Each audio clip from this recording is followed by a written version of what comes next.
সুপ্রভাত সকলকে একটা নতুন দিনের শুভেচ্ছা। আজ শনিবার, আজ থেকে শুরু হচ্ছে আমার নতুন ব্লগ প্রিয়াঙ্কার রোজনামচা।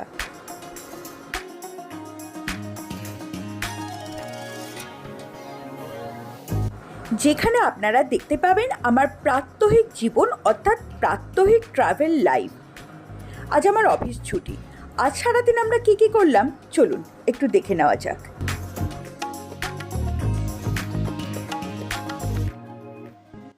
এখন মোটামুটি সকাল 5:10 বাজে। আমি ঘুম থেকে উঠে পড়েছি। বাবুইকে এবার ঘুম থেকে তুলে দিই। বাবুই, বাবা, ও পুরো বিল্লি বিল্লি বিল্লি বিল্লি। ও আমি ভিডিও করছি। ও তো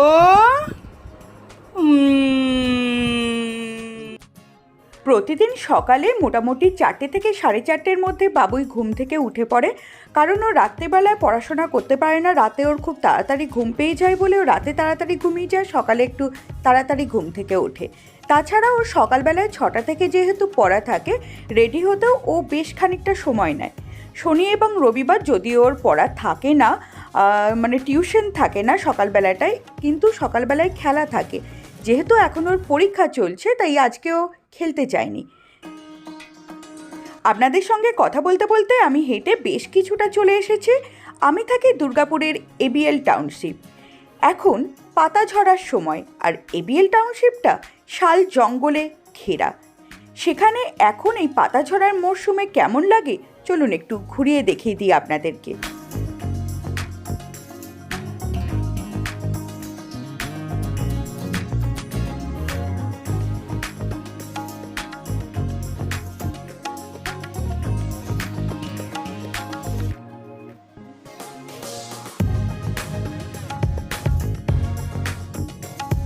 কত সুন্দর লাগছে আমাদের টাউনশিপটা, সেটা তো আপনারা দেখে নিলেন।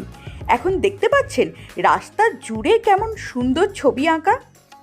এবিএল টাউনশিপে দোল উৎসবটা খুব সুন্দরভাবে পালন করা হয়, অনেকটা বোলপুর শান্তিনিকেতনের মতো, এবং সেই সময়ে এখানে রোড আর্ট করা হয়। যদিও আমি কোনো বছরই দোলের সময়তে দুর্গাপুরে থাকতে পারি না, তাই লাইভ আপনাদেরকে সেটা দেখাতে পারি না।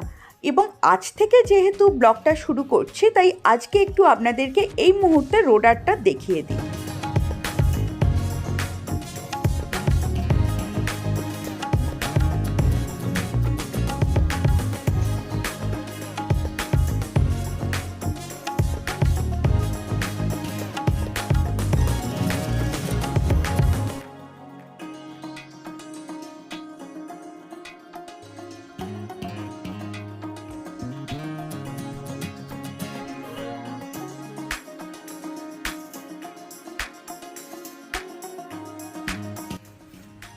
সুপ্রভাত সকলকে, একটা নতুন দিনের শুভেচ্ছা আপনাদের সকলকে।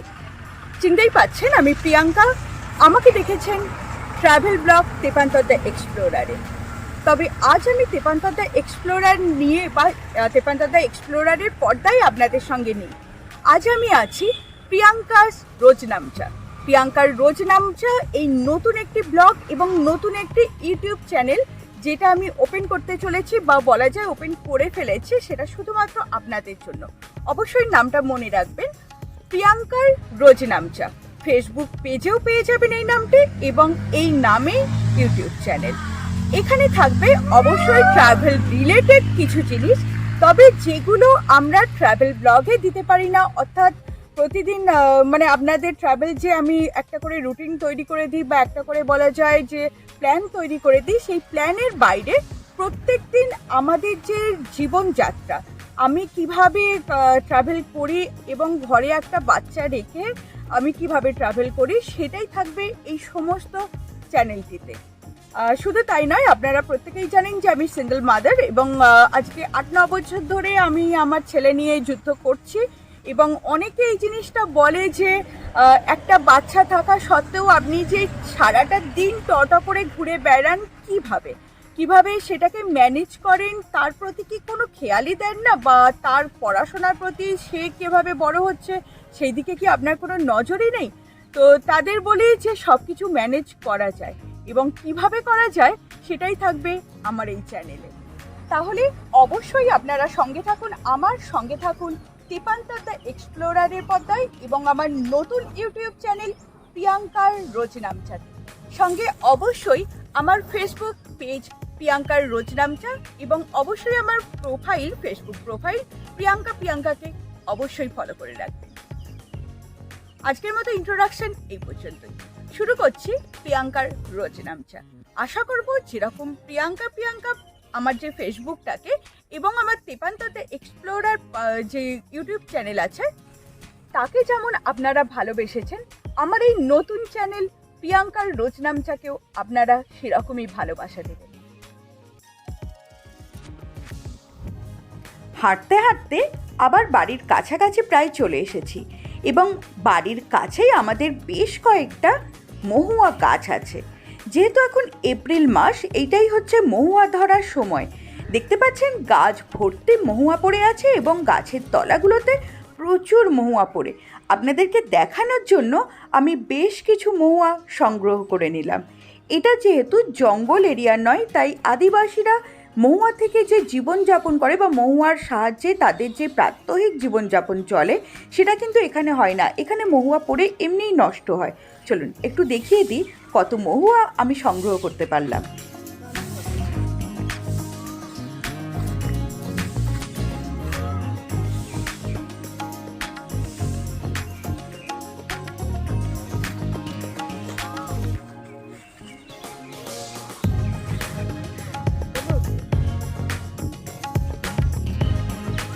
আজকে আমি হাঁটতে বেরিয়ে প্রচুর মহুয়া পেয়েছি, ঘরে গিয়ে মহুয়া তৈরি করব। আজ শনিবার, অফিস ছুটি। ছুটি শুধু অফিসই, কাজ সারাদিন প্রচুর থাকে। আমি যেহেতু সাঁতার জানি না, তো কোথাও ঘুরতে গেলে যেখানে জল থাকে বা নৌকাতে ট্রাভেল করতে হয় আমার ভীষণ ভয় লাগে। তাই আমি চিন্তাই করেছিলাম এবার গরমটা পড়লেই আমি সাঁতারের ক্লাসে ভর্তি হব। সেই মতো আজকে সকালবেলায় অ্যাডমিশন নেওয়ার জন্য চলে এসেছিলাম আমাদের বাড়ির কাছাকাছি সাঁতারের একটি জায়গায়। তারপরে আজকে যেহেতু শনিবার একটু বাজার করার ইচ্ছা ছিল, সেই মতো চলে এসেছিলাম আড়া বাজারে। আড়া বাজারে প্রচুর মাছ পাওয়া যায় এবং সেগুলো তুলনামূলক একটু কম দাম থাকে। আর আমার যেহেতু মাছ নয়, মাছের মাথা প্রয়োজন ছিল, কারণ বাবুইয়ের আবদার ছিল ছুটির দিনে ও মুড়ি ঘন্ট খাবে। তাই চলে এসেছিলাম কাতলা মাছের মাথা কিনতে। আর কাতলা মাছের মাথা কিনতে এসে আমি প্রেমে পড়ে গেলাম এই চুনো মাছের। আচ্ছা, আমাদের এখানে কাতলা মাছের মাথা 80 টাকা কেজি নিল। আপনাদের প্রত্যেকের বাজারে কাতলা মাছের মাথা কত দাম নেয় অবশ্যই কিন্তু কমেন্ট বক্সে জানাতে ভুলবেন না।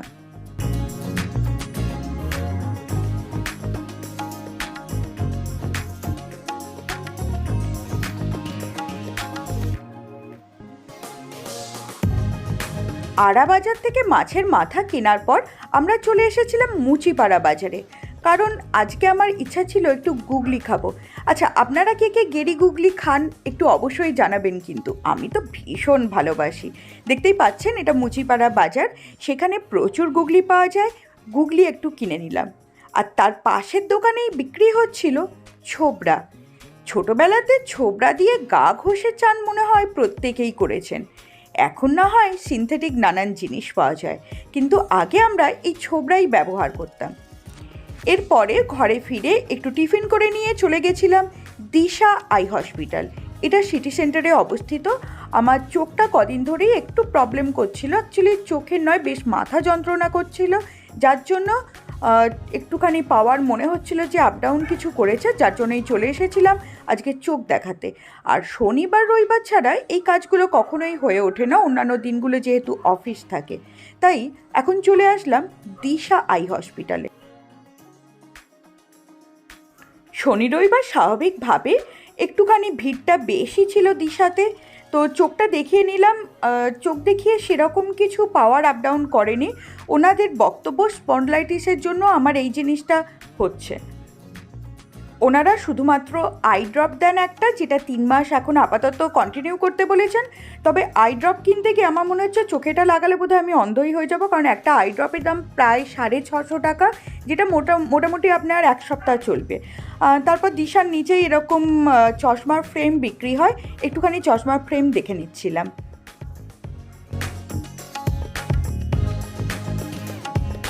ছুটির দিনে বাড়িতে থাকা খুবই কম হয়, এবং বাড়িতে থাকলে বাবুইয়ের আবদারে চেষ্টা করি এই টুকটাক রান্নাবান্না করতে।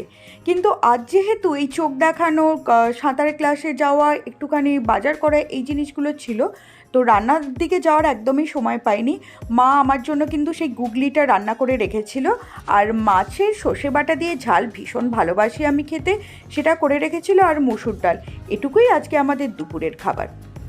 বিকেলবেলাতে আজকে ছুটির দিন থাকায় বাবুইকে নিয়ে চলে গেছিলাম একটুখানি রোল খেতে। ছুটির দিন না থাকলে তো সেরমভাবে ওকে নিয়ে বেরোনো হয় না, আর ওরও নানা রকম এই খেলা পড়া এইসব নিয়েও ব্যস্ত থাকে। তারপর চলে গেছিলাম একটু দই ফুচকা খেতে। এটা অবশ্য মামরা বাজারের বিখ্যাত প্রদীপদার ফুচকা। যারা আমার বয়সী বা আমার থেকেও কিছুটা বড়, তারা ছোট থেকেই এই জায়গাটা সম্পর্কে পরিচিত, এবং বেশ বলা যায় নস্টালজিক একটা ব্যাপার স্যাপার। আমরা যখন ছোটোবেলায় মামরা বাজার আসতাম, এই জায়গাটা অর্থাৎ প্রবীদার দোকান দিয়ে পেরোতে পারতাম না, অন্তত 2 টাকার ফুচকা তখন খাবো। তখন অবশ্য 2 টাকায় 5খানা ফুচকা দিত। তো এখনও মোটামুটি মামরা বাজার গেলে চেষ্টা করি প্রদীপদার কাছে খাবার, তবে সেই কোয়ালিটি এখন আর নেই। এরপর ভীষণ আমার মিষ্টি দই খেতে ইচ্ছা করছিল, তাই পাশেই মনোরমা সুইটস থেকে একটু মিষ্টি দই কিনেছিলাম। বেশ কোয়ালিটি ভালো এবং খেতেও বেশ ভালো ছিল। আজকের মতো ভিডিওটা এই পর্যন্তই। কেমন লাগলো সারাদিনের আমার রোজ নামচা জানাতে কিন্তু ভুলবেন না, কমেন্ট বক্সটা আপনাদের জন্যই। তেপান্তর দ্য এক্সপ্লোরারে ট্রাভেল ভিডিও অবশ্যই থাকবে, কিন্তু প্রিয়াঙ্কার রোজ নামচায় থাকবে প্রতিদিনকার জীবনযাপন। কি আমি এখানে অ্যাড করতে পারি বা কি শুধরে নিতে পারি আমার ভিডিও থেকে, অবশ্যই সেটাও কিন্তু জানাবেন। অসংখ্য ধন্যবাদ আমাকে সাপোর্ট করার জন্য, সম্পূর্ণ ভিডিওটি দেখার জন্য। সবাই ভালো থাকবেন, সুস্থ থাকবেন। কালকে আর একটা নতুন ব্লগ নিয়ে আপনাদের সামনে হাজির হব।